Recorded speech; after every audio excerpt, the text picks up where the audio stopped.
Anxiety means being fearful of specific objects or feeling worried and nervous for no apparent reason. The types of anxiety disorders that I'm going to be discussing in this video are phobic disorders, panic disorder, and generalized anxiety disorder. Phobias in general are the irrational and unreasonable fear of an object, and that object can be anything that you might think of. There's one very known type of phobia, which is social phobia, where people get scared of interacting with others or speaking in public so they won't get judged or negatively evaluated, and that explains stage fright perfectly.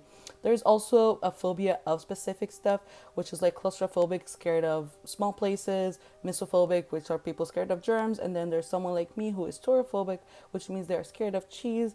I don't like cheese. I don't like the taste of it. I cannot even look at it. I cannot smell it. I cannot do anything with it. And if there's cheese whenever I'm sitting, I will have to sit all the way in the opposite direction. So it's real. On the other hand, panic disorder is when panic attacks occur repeatedly and several times, and people can notice a behavior change.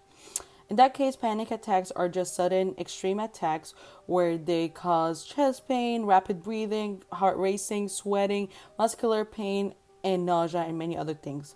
These attacks happen out of nowhere without any warnings, and they can last anywhere between a few minutes to 30 minutes. Psychologically, this person that is having the panic attacks actually feel that they are dying and they need to escape. Right now, we're going to be watching a video about how a person that is having a panic attack feels. Oh my god, it's happening again. My hands are clammy.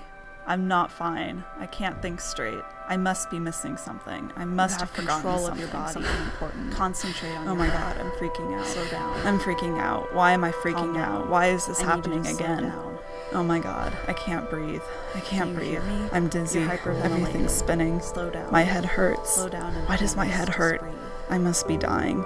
It's Somebody too late. help It me. must be too Anybody, late. please. Someone help me. I'm drowning. dizzy. I can't breathe. Everything's I must be spinning. drowning. I can't not feel dying. anything. Why can't But I you feel need to slow anything? down. Oh god, You're I'm not dying. But you need to slow down. It's okay. You're fine. You're fine. You're going to be all right. And the last anxiety disorder I'm going to be discussing in this video is generalized anxiety disorder. And this disorder is characterized by excessive worrying and fear about a range of topics, including children, money, school, and many things. The people that have this disorder can have trouble sleeping and eating, and they can even experience some physical pain like abdomen pain, headaches, and many other things.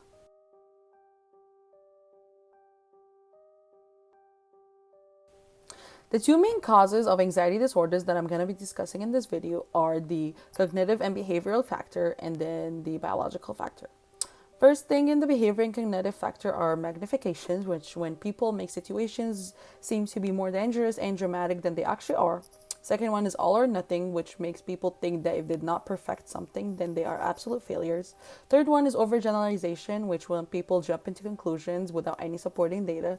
And that's exactly what my friend did when he failed one physics test and then he thought that that's it. He cannot go to med school. He cannot be a doctor just because he failed one test out of the thousands he's going to take.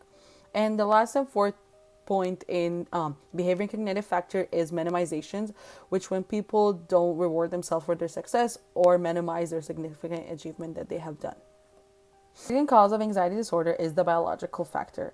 And that means the generalized anxiety disorder, panic disorder, and phobias actually run in families, and they are based on genetics, so they are passed down. And if one family member has it, then there's a bigger chance for other family members have it, which is just like my mom, who is musophobic, which means she has fear of rats and mice in general, and she passed that on to me, and I have the same exact fear.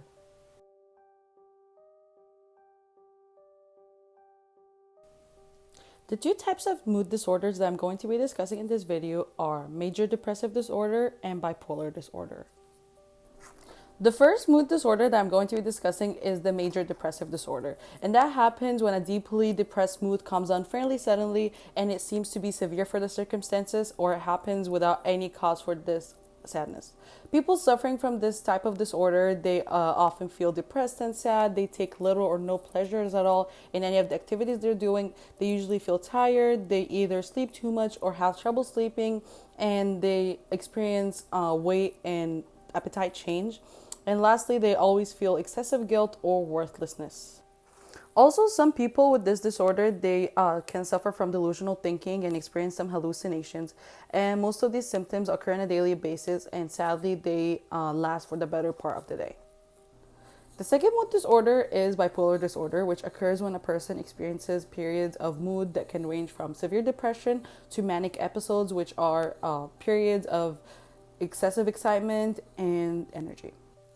There are actually two types of bipolar disorder. The first one is called bipolar 1 disorder, in which a person may experience periods of the mood at the two extremes, and sometimes the individual may only experience mood that spans from normal to manic, and they may or may not experience the depression episodes.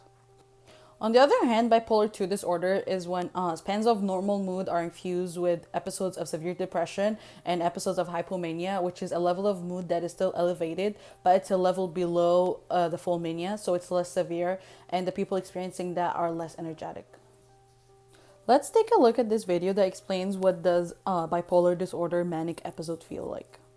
This stuff builds, and it wasn't like rage, but it was pressure, and pressure from the mania. My head was basically spinning, and was racing thoughts, and there's so many thoughts that you can't see them. You just see this whirlwind, and you want to be able to reach in and pick and pull out one to be able to look at it, but they're moving so fast you can't reach in and pull and pick one out. And so you have this whirlwind, and this whirlwind, as it goes around, much like a tornado, creates pressure.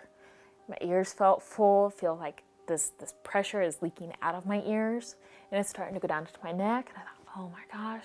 And of course, as this is all going on, I'm getting more and more anxious. I was getting frustrated and getting mad. As I'm driving down the street, I thought, I need music, because I'll transfer my energy through music.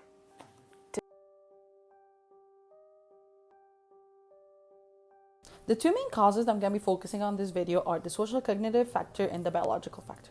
The social cognitive factor states that depressed people continually have negative and self-defeating thoughts about themselves, which depresses them even further.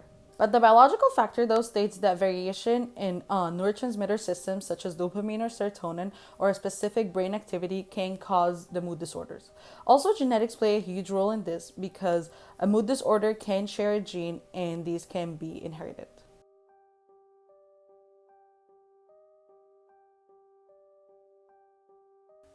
There are many types of eating disorders, but the ones that we're going to be focusing on are anorexia nervosa, bulimia nervosa, and binge eating disorder. The first eating disorder that we're going to be talking about is anorexia nervosa. In this disorder, a person who is usually a young female, she reduces eating. And the effect that this has on the body is making the body weight significantly low. Some of these females might be able to eat in public and in front of people, but later they would use inappropriate methods to purge whatever they ate, like throwing up or large doses of laxatives. In bulimia nervosa, an individual who is usually a female in her early 20s will develop a cycle of binging and overeating enormous amount of food. Then she would find a way to get rid of all of the weight that she gained, and these ways are usually inappropriate to her body, like fasting for a couple of days or the misuse of laxatives, just like what happens in anorexia nervosa. And the effect that this has on the body is just to maintain a normal body weight. The third and last eating disorder that we're going to be talking about is binge eating disorder.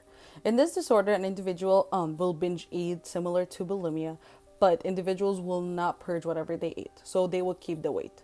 And this has a really negative effect on the body because it leads to weight gain, which might lead to health issues in the future. In this picture, we can clearly see the effects of each eating disorder on the body. In anorexia nervosa, the body weight is significantly low. In binge eating disorder, the girl is eating without purging the weight she gained. And in bulimia nervosa, the girl is binge eating and then throwing it up. And as we all can see, females are the ones mostly affected with these disorders. And that concludes our video for psychological disorders. Thank you guys so much for watching, and I hope you enjoyed it.